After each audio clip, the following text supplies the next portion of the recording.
Eyes have been focused on Iran this week. President Trump made clear that he is operating on a grander theater of war. Here's what the president said. I'm surprised that Zelensky doesn't want to make a deal. Tell Zelensky to make a deal because Putin's willing to make a deal. Zelensky is far more difficult to deal with. The president just told you who is blocking the peace. And this week, Russia's foreign ministry took it a step higher and laid the blame directly on the British. Two great powers pointing in the same direction. That is not a coincidence. That is the sound of the British imperial chessboard being flipped over. So today I'm going to take you out of the fog of the immediate war and all the propaganda around Iran and show you how the strategic map of the entire world is being redrawn in real time by sovereign nations acting in their own interests for the first time in 80 years. Now, the establishment media wants you totally focused on Iran, whether it's the CNN narrative that Trump doesn't have a plan and we're in for chaos, or the Fox narrative that he's out for regime change, or that this is a masterstroke against Russia and China. They want you trapped in their narrative. What they don't want you to see is the big picture. They're reporting from inside the old paradigm. But if you zoom out, you'll see something entirely different. This week, the outlines of a new world order, a real one, not Mark Carney's, began to emerge. Great powers acting in their own sovereign interests, converging against the forces of permanent manufactured conflict.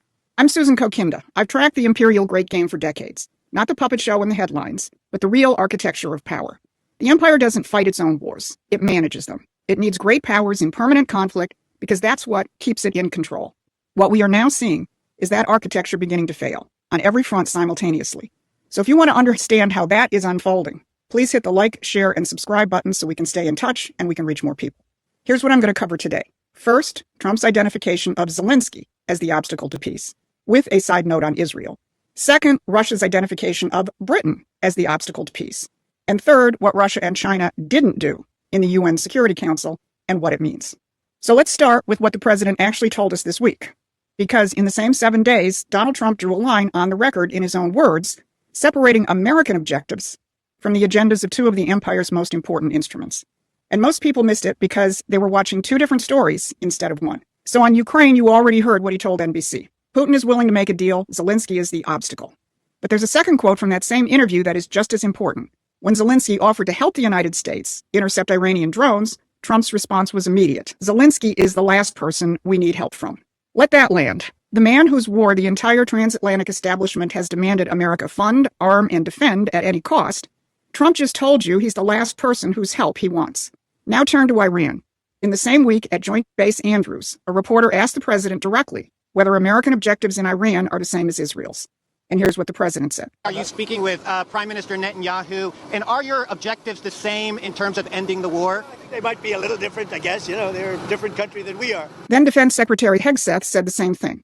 When asked about Israel striking Iranian oil facilities, which was not a stated American objective, Hegseth said, Well, I would just state by saying Israel's been a really strong partner in this effort.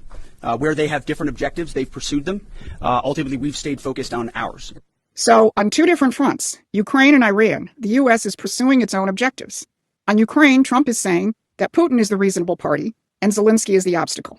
On Iran, Trump is telling Netanyahu, whose war aims include permanent regime change and an indefinite timeline, that America has different objectives. And President Trump has already acted on that difference, sending Steve Witkoff and Jared Kushner to Israel after they bombed an oil refinery to tell Israel to stop hitting domestic economic targets.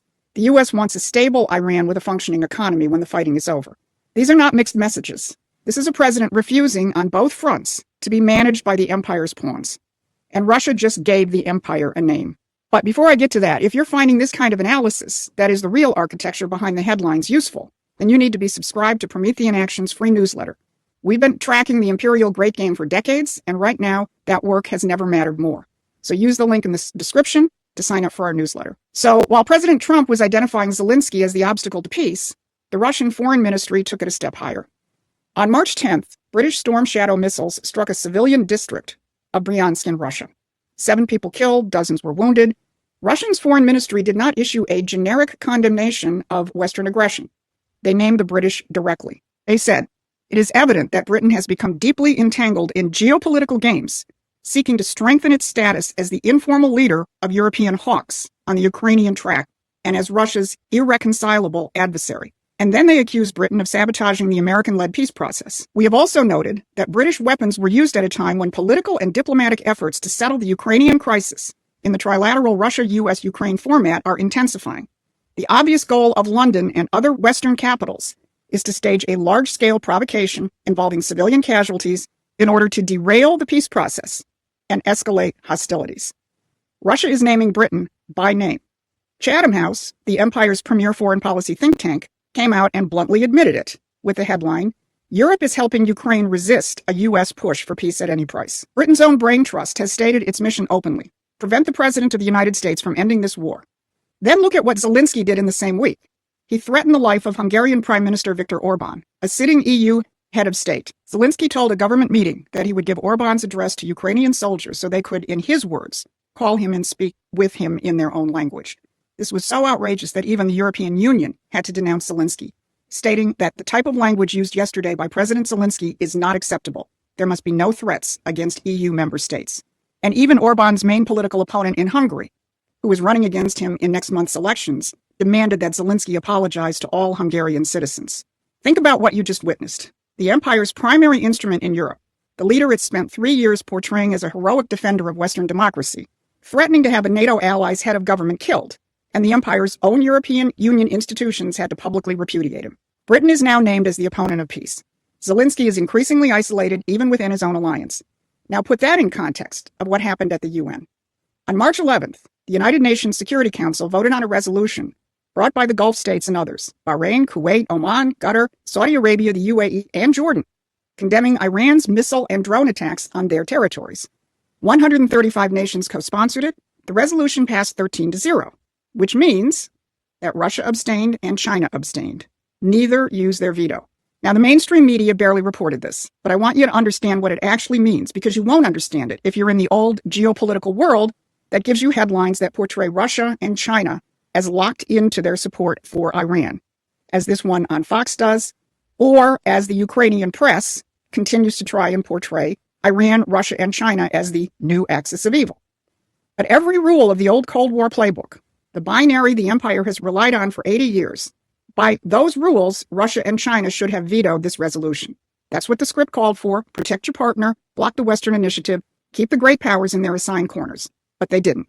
This is a new strategic reality, one in which nations are taking themselves off the British geopolitical chessboard. And if you're paying attention to what President Trump said on March 13th, you'll actually see it in action. He was asked if Russia was helping Iran. You think Putin is helping him? I think he might be helping him a little bit, yeah, I guess. And he probably thinks we're helping Ukraine, right? And you are, right? Yeah, we're helping him also. And so he says that. And China would say the same thing. You know, it's like, hey, they do it and we do it. In all fairness, they do it and we do it. Think about that. The President of the United States just placed America, Russia, and China on the same plane of sovereign nations acting in their own interests. Not enemies locked in permanent ideological combat. Countries that do what they do in their own interests and deal with each other on that basis. And he didn't just say it, he acted on it.